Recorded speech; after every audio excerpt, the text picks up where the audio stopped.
इखलाक को सिर्फ इस बुनियाद पर आप मार दिया गया कि आपके फ्रिज में किस चीज़ का मीट है, हमारे खाने पर यहाँ बंदिश है, हमको यहाँ नमाज़ पढ़ने पर यहाँ बंदिश है, हम क्या खाएंगे वो आप तय कीजिएगा, हम कैसे रहेंगे ये आप तय कीजिएगा।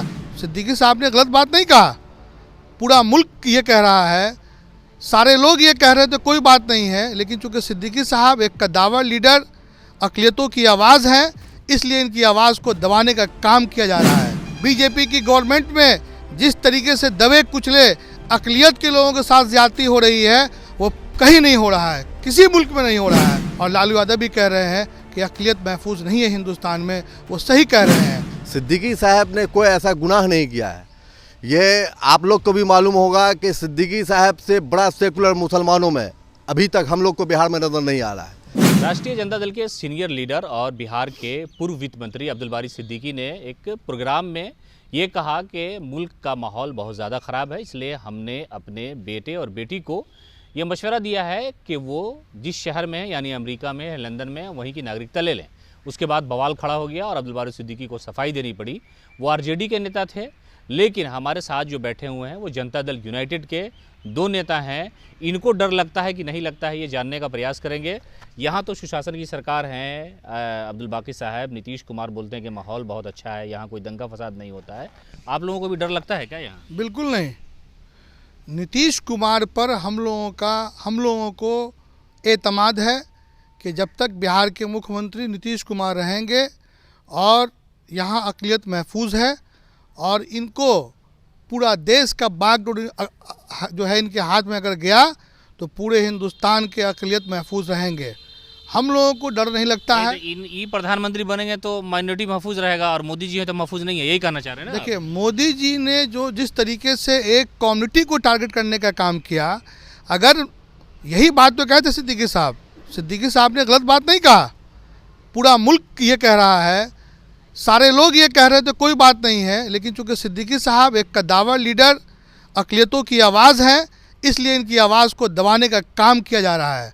उसी स्टेज पर हाई कोर्ट के जज साहब ने भी कहा था कि इस सरकार में, बीजेपी की गवर्नमेंट में जिस तरीके से दबे कुचले अक़लियत के लोगों के साथ ज़्यादती हो रही है वो कहीं नहीं हो रहा है, किसी मुल्क में नहीं हो रहा है। यहाँ हम लोगों के नेता, बिहार के मुख्यमंत्री नीतीश कुमार जी बार बार ये कह रहे हैं और लालू यादव भी कह रहे हैं कि अक़लियत महफूज नहीं है हिंदुस्तान में, वो सही कह रहे हैं। ये बात तो बिल्कुल सही है। नहीं, अब्दुल बारी सिद्दीकी ने जिस तरह से बयान दिया, उस बयान की भर्त्सना इसलिए होनी थी कि वो सीनियर लीडर है और सीनियर लीडर अगर इस तरह की बात बोलता है तो मुसलमानों में तो अविश्वास आएगा ना भाई। जो लोग पीछे खड़े हैं, आपके जो गरीब हैं, जो आपको मानते हैं, समझते हैं, समाजवाद की बात करते हैं, तो वो कहाँ जाएगा? आपका बेटा बेटी तो चला जाएगा। यही तो सवाल हो गया ना, असल यही तो सवाल खड़ा हो गया उनके ऊपर ना कि आपको ऐसी बात नहीं बोलनी चाहिए थी। देखिए, मुसलमानों के अधिकार का हनन हो रहा है इस मुल्क में। अगर अधिकार का हनन नहीं होता तो इखलाक के साथ क्या हुआ? आज इखलाक की बेटी रो रही है, आज इखलाक की बहन रो रही है। इखलाक को सिर्फ इस बुनियाद पर आप मार दिया गया कि आपके फ्रिज में किस चीज़ का मीट है, हमारे खाने पर यहाँ बंदिश है, हमको यहाँ नमाज़ पढ़ने पर यहाँ बंदिश है, हम क्या खाएंगे वो आप तय कीजिएगा, हम कैसे रहेंगे ये आप तय कीजिएगा। इस देश की आज़ादी में मुसलमानों की हिस्सेदारी थी, आज हमको आप दूसरे दर्जे का मतलब समझ रहे हैं, ये नहीं चलेगा। ये मोदी जी को जानना चाहिए कि इस देश की आज़ादी में मुसलमानों का अहम रोल था, लेकिन आज जिस तरीके से ये माहौल पैदा कर दिए पूरे मुल्क में, आदमी क्या खाएगा वो तय करेंगे। क्या हुआ? इखलाक के कातिल को आज तक आपने गिरफ्तार नहीं किया, क्यों? सिर्फ इसलिए कि वो इखलाक था, वो मुसलमान था। क्या बात करते हैं?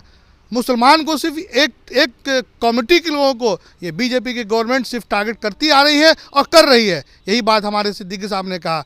बिहार के कद्दावर लीडर जनाब अब्दुल बारी सिद्दीकी साहब को बदनाम करने की साजिश है। दुपहिए लोग जो बोल रहे हैं, इनकी बात की कोई गिनती नहीं है। नहीं, लोग तो विरोध कर रहे हैं ना उनका। लोग सोशल मीडिया पे अब्दुल बारी सिद्दीकी साहब के खिलाफ लिख रहे हैं, उनका विरोध तो हो ही रहा है। उसी समाज के लोग तो कर रहे हैं ना। देखिए, उनके समाज के लोग नहीं कर रहे हैं, रोड छाप कुछ लोग हैं जो बयान दे रहे हैं। सिद्दीकी साहब एक बड़े लीडर हैं, मुसलमानों की आवाज़ है। सिद्दीकी साहब से घबरा गए कुछ लोग, अलबल बोल रहे हैं। यहाँ बिहार में कुछ MIM के एजेंट लोग घूम रहे हैं। यहाँ नहीं चलेगा MIM का यहाँ कहानी, यहाँ चलेगा सिद्दीकी साहब की आवाज़। सिद्दीकी साहब को लोग सुनते हैं, सिद्दीकी साहब को लोग मानते हैं। तो वैसी ही की पार्टी, वैसे ही तो पार्लियामेंट में अखलाक, पहलू, रहबर और इन जैसे आप जो तस्करा कर रहे हैं, जिन लोगों का मर्डर हुआ बीफ को लेकर के, गाय को लेकर के, उनके बारे में तो आवाज़ वही उठाते हैं। भाई इंसाफ, यही लोग तो माहौल को ख़राब कर दिए। वैसी साहब ही माहौल को ख़राब करने का काम किया है। कहाँ क्या हुआ पहलू खान का, क्या हुआ रहबर खान का?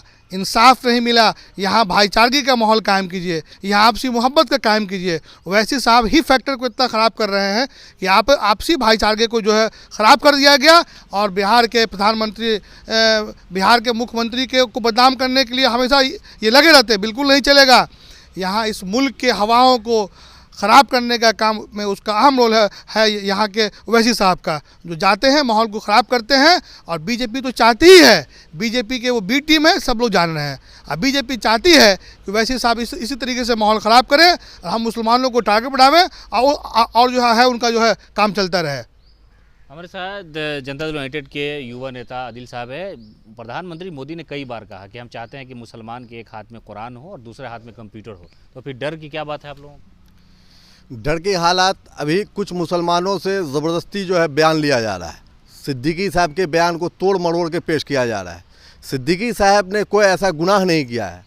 ये आप लोग को भी मालूम होगा कि सिद्दीकी साहब से बड़ा सेकुलर मुसलमानों में अभी तक हम लोग को बिहार में नज़र नहीं आ रहा है। उनकी ईमानदारी, उनकी साफ छवि का जो चर्चा आम तौर पर लिया जाता है, ये आपको अब कुछ मुसलमानों को पैसा दे के बुलवाया जा रहा है या क्या बात है, ये तो बात समझ में नहीं आती है। किसी गरीब गुरबा को भी रोड पर, सड़क पर चलते हुए मुसलमानों से आप बात कर लीजिए तो सिद्दीकी साहब के बारे में वो बताएंगे।